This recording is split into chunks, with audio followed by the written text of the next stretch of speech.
Assalamualaikum warahmatullahi wabarakatuh. Salam sejahtera untuk kita semua. Di sini saya akan mempresentasikan mata kuliah manajemen rantai pasok. Di sini dengan saya Ida Bagus Radadana Prasanta, NPK 19022000102. Di sini rantai pasok terdiri dari aliran produk dan layanan. Yang pertama yaitu produsen bahan baku, produsen komponen dan produk, produsen produk akhir, pedagang grosir, distributor, dan pengecer. Selanjutnya terhubung dengan aktivitas yang di atas tadi, yaitu transportasi dan penyimpanan. Ada juga terintegrasi melalui aktivitas informasi, perencanaan, dan integrasi. Banyak perusahaan besar beralih dan struktur in-house terintegrasi vertikal ke manajemen rantai pasok. Apa itu manajemen rantai pasok?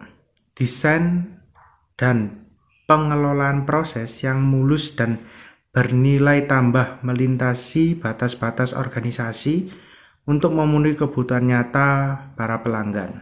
Rantai pasok ini mengelola penawaran dan permintaan, sumber bahan baku dan suku cadang, manufaktur dan perakitan, pergudangan dan pelacakan inventaris, pesanan dan manajemen pesanan distribusi di semua saluran dan pengiriman ke pelanggan.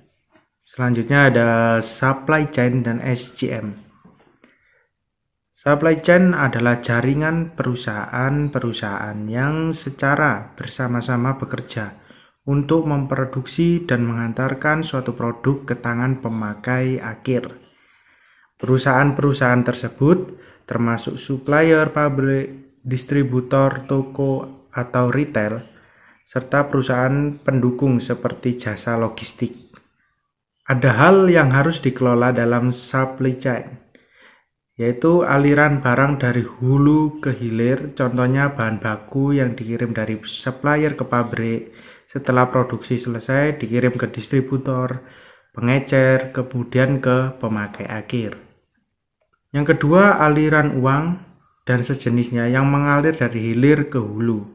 Dan ketiga adalah aliran informasi yang bisa terjadi dari hulu ke hilir atau sebaliknya. Perspektif operasi dan pemasaran.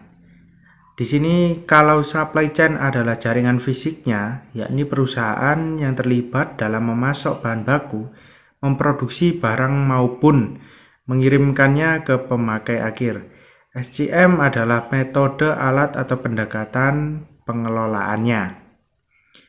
Dan pendekatan yang ditekankan dalam SCM adalah terintegrasi dengan semangat kolaborasi. Supply chain management tidak hanya berorientasi pada urusan internal, melainkan juga eksternal. Perusahaan yang menyangkut hubungan dengan perusahaan-perusahaan partner. Perusahaan yang berada dalam supply chain pada intinya memuaskan konsumen dengan bekerja sama membuat produk yang murah, mengirimkan tepat waktu dengan kualitas yang bagus.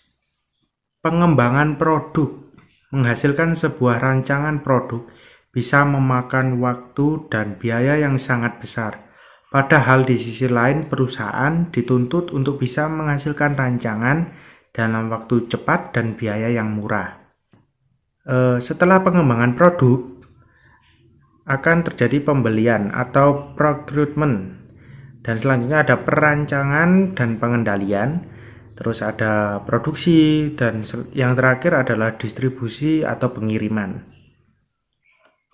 Fungsi fisik dan mediasi pasar. Kegiatan mediasi pasar bertujuan untuk mencari titik temu antara apa yang diinginkan pelanggan dengan apa yang dibuat dan dikirim oleh supply chain. Melakukan survei pasar untuk mendapatkan model produk apa yang disukai oleh pelanggan pada suatu musim jual, merancang produk yang mencerminkan keinginan pasar tersebut, meramalkan tingkat permintaan dan pelayanan purna jual merupakan aktivitas media pasar. Fungsi fisik dan media pasar. Kegiatan media sangat penting bagi supply chain yang memproduksi produk inovatif. Dan kegiatan fisik dan mediasi pasar harus berjalan dengan sinergis di dalam supply chain. Selanjutnya yaitu pentingnya lokasi. Salah satu keputusan yang paling penting yang dibuat oleh perusahaan adalah di mana akan menempatkan kegiatan operasional mereka. Maka keputusan yang harus diambil selanjutnya oleh manajer operasional adalah strategi lokasi. Pilihan-pilihan yang ada dalam lokasi meliputi yaitu pertama tidak pindah atau tidak pindah yang ke satu ke tempat yang lain. Dan yang kedua adalah tetap meluaskan fasilitas yang ada. Jadi tidak pindah, tapi kita tetap meluaskan fasilitas yang ada. Yang selanjutnya yaitu mempertahankan lokasi yang sekarang. Yang selanjutnya selagi menambah fasilitas lain di tempat lain, menutup fasilitas yang ada dan dipindah ke lokasi yang lain.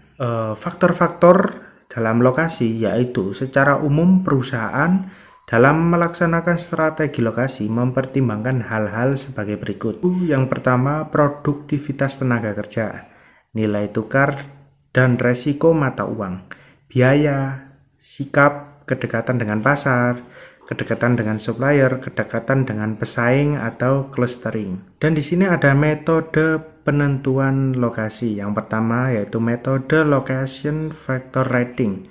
Sebuah metode penentuan lokasi yang mementingkan adanya objektivitas dalam proses mengenali biaya yang sulit untuk dievaluasi.